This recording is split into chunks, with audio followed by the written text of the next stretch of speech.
When I arrived in Port-Prince, it was very difficult for me to know where to start. And the first thing I thought of was our embassy, our Canadian embassy in Port-Prince.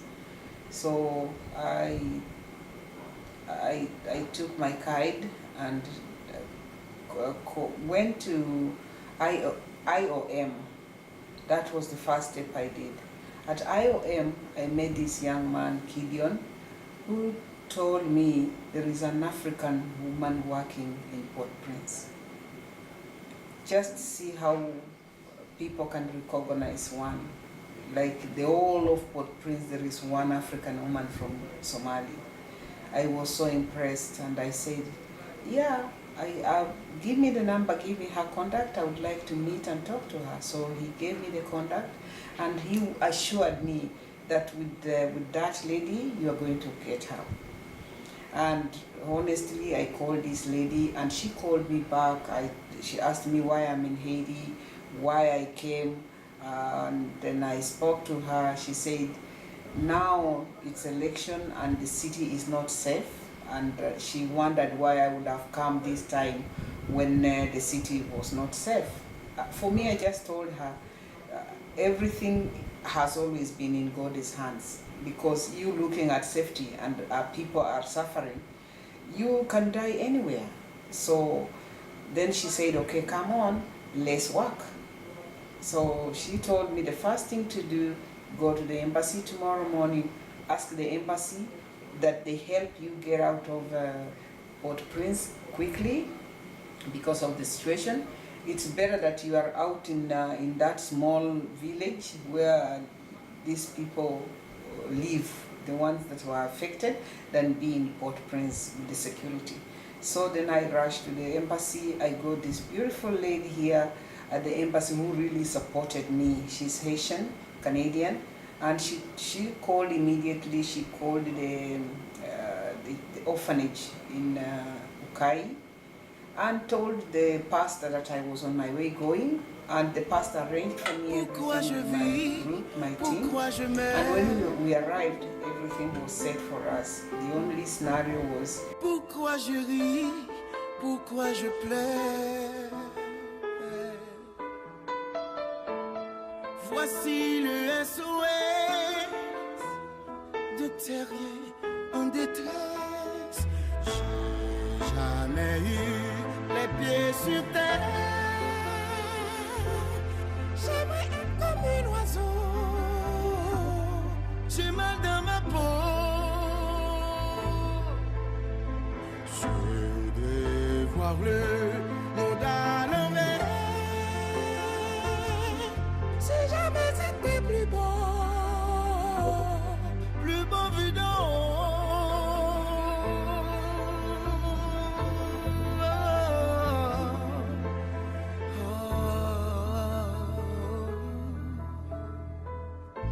J'ai toujours confondu la vie avec des bandes dessinées.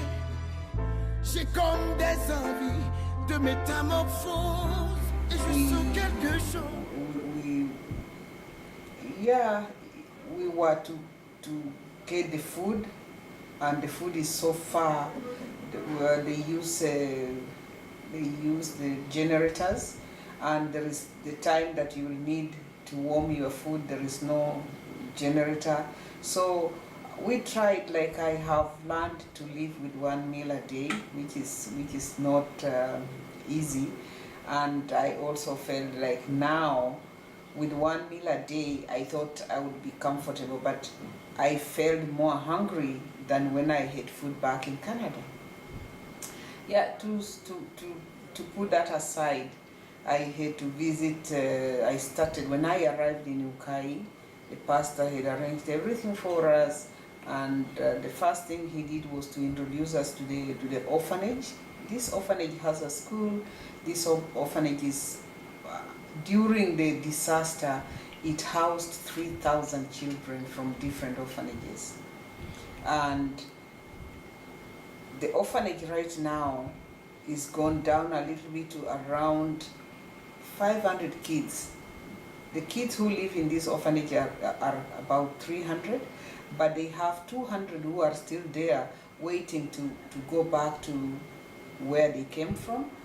But the only scenario is the place they came from is still not built. They don't know when it will be done.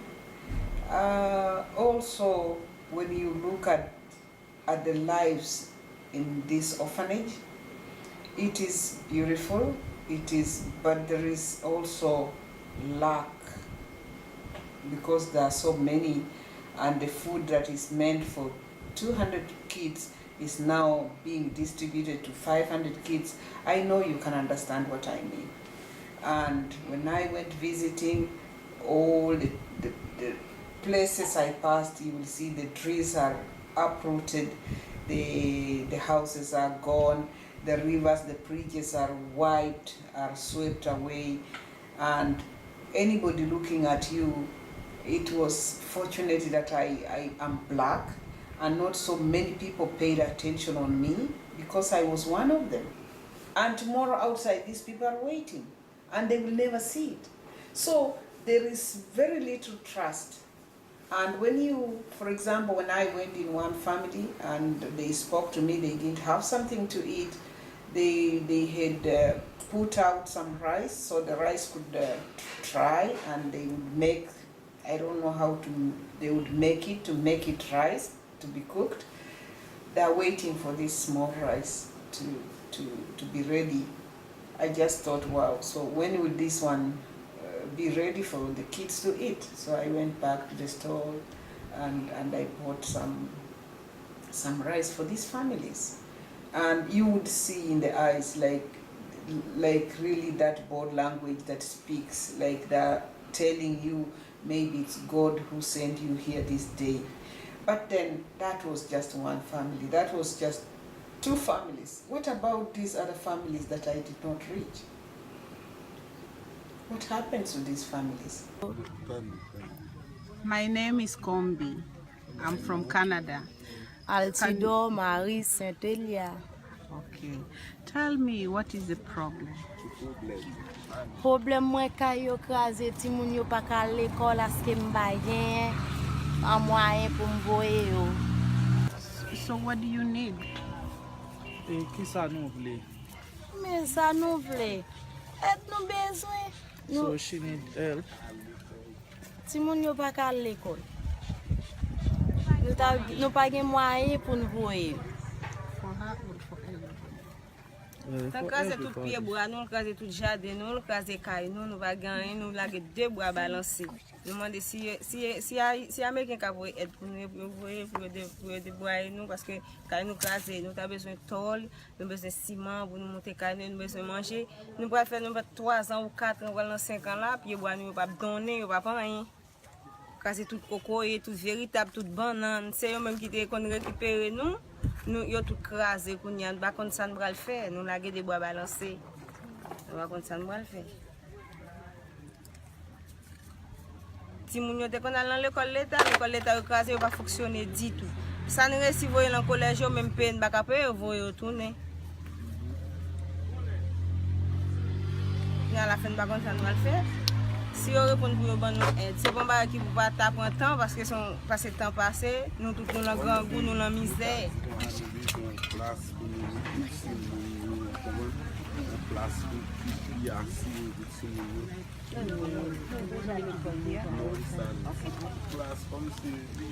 Yeah, I'm here. This is Kombii. I'm here to help.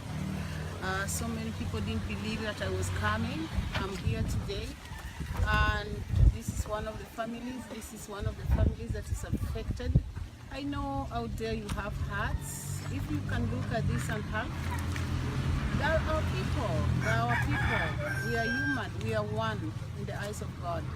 And if you're hearing me, if you can see this video, I want you to help out. You can come out and see what is happening. They have even moved the kids from this area to the orphanage, and I've made the orphans. So I followed from the orphanage to the homes. This is reality. So how do we correct ourselves? I'm blaming nobody, but I'm saying I just want to do my my part. If I can be able to reach 5 families and make the 5 families sustainable, that is all I'm asking. I don't have to make everybody in Haiti be able.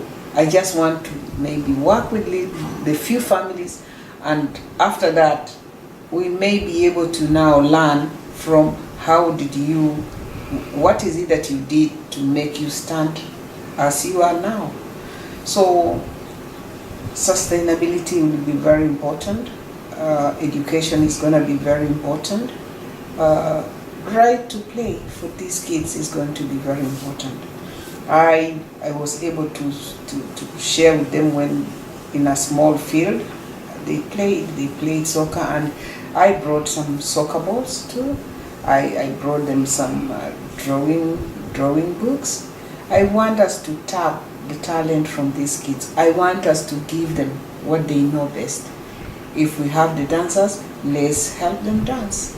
If we have those kids who can draw, let's help them draw. If we have a kid who can think of being a poet, let's help support this kid be a poet. This is all I'm asking.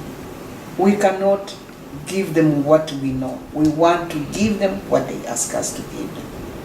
And with this short story, with my journey to Ukai, my journey back to Ukai, to the city, I am still out there. I've been fortunate to meet different good people, and I'm sure I'm going to work with these beautiful people that I've met on my journey. And now I'll be going back to Vancouver, and my friends out in Vancouver, I'm still coming to you. It's not over yet. You and me, we are going to make a difference. Thank you very much, and God bless you. Pourquoi je ris, pourquoi je pleure? Voici le SOS de terrier en détresse. J'ai jamais eu les pieds sur terre.